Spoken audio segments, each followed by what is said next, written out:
Ako si Princess Castro at narito ang mga napapanahong balita. Binigyang linaw ng DTI na walang dagdag presyo ang nagaganap sa mga pangunahing bilihin sa merkado. Paliwanag nito, patuloy pa rin ang konsultasyon at pakikipag-ugnayan ng kagawaran sa mga manufacturer kaya't nananatili pa rin sa suggested retail price o SRP ang halaga ng mga ito. Dahil papalapit naman ang buwan ng Pasko, ay wala pa naman umano natatanggap ang DTI ng kahilingan ukol sa taas presyo ng mga produktong pang Noche Buena.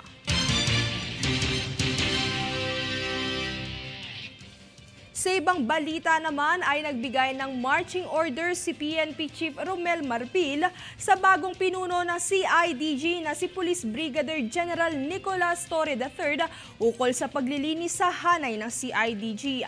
Anya, ito'y para maging organisado at mas mabuti ang serbisyo publiko pagdating sa investigasyon. Naniniwala naman si Marbil sa kakayahan ni Torre sa magiging pamumuno nito na may dangal at integridad.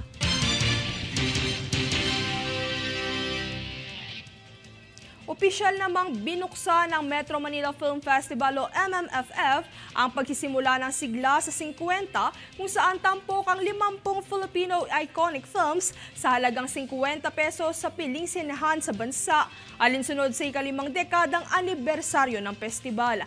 Bukod dito ay nagkaroon din ng talkback session kasama ang lead actor ng pelikulang Jose Rizal na si Cesar Montano at ang scriptwriter na si Ricky Lee bilang ang pelikulang ito ang unang itinampok sa film showing.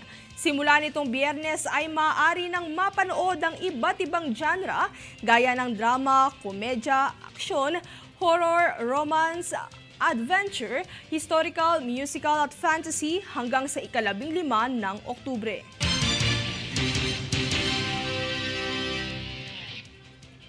Kami ang boses ng pagbabago. Ako si Princess Castro at ito ang News Force.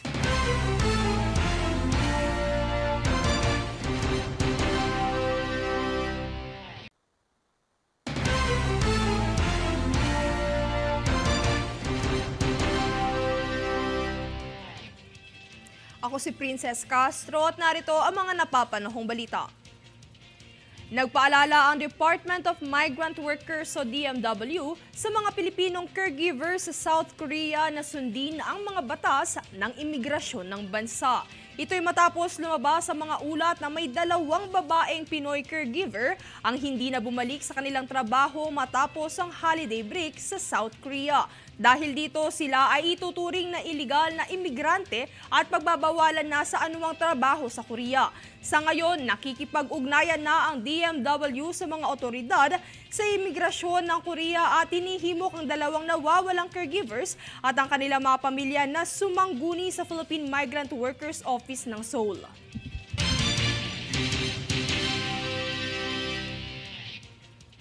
Hindi muna mag-i-issue ang COMELEC ng voter certifications at registration records sa darating na Lunes.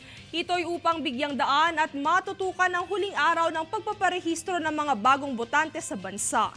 Gaganapin ito sa ika-30 ng Setyembre at inaasahang mas marami pa ang hahabol na magpaparehistro.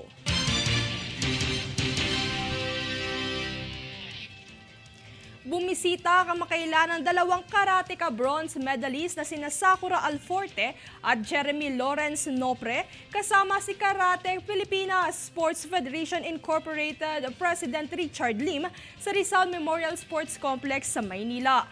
Ang 2024 Asian Senior Karate Champions ay malugod na sinalubong at binati ni Philippine Sports Commission Chairman Richard Bachman at Commissioner Olivia Bongku.